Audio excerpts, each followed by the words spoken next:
रामलाल गांव का मेहनती किसान, मिट्टी से जुड़ा।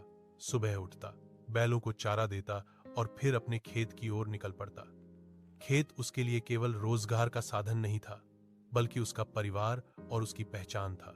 रामलाल के पास ज्यादा जमीन नहीं थी, लेकिन जो थी उसे वह पूरे मन से संभालता था। बरसात समय पर हो जाए तो उसकी खुशी का ठिकाना नहीं रहता, और अगर बारिश कम हो जाए तो चिंता की लकीरें उसके चेहरे पर साफ दिखती थीं। फिर भी वह कभी हार नहीं मानता। वह कहता था, किसान का हौसला ही उसकी सबसे बड़ी पूंजी है। एक साल भयंकर सूखा पड़ा, फसलें सूखने लगीं और गांव के कई किसान हिम्मत हार बैठे। कुछ ने खेती छोड़ने का मन बना लिया, लेकिन रामलाल ने हिम्मत नहीं छोड़ी।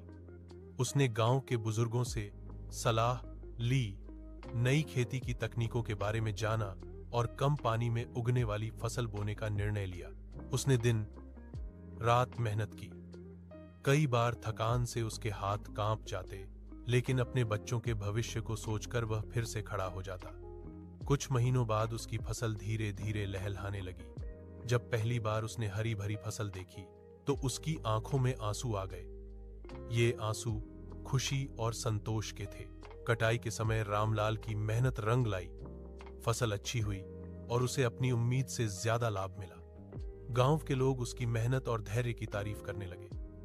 रामलाल ने सबको यही सिखाया कि मुश्किल समय में हार मान लेना आसान है, लेकिन सच्चा किसान वही है जो विपरीत परिस्थितियों में भी मेहनत करता रहे। रामलाल की कहानी यह बताती है कि किसान केवल अन्नदाता ही नहीं, बल्कि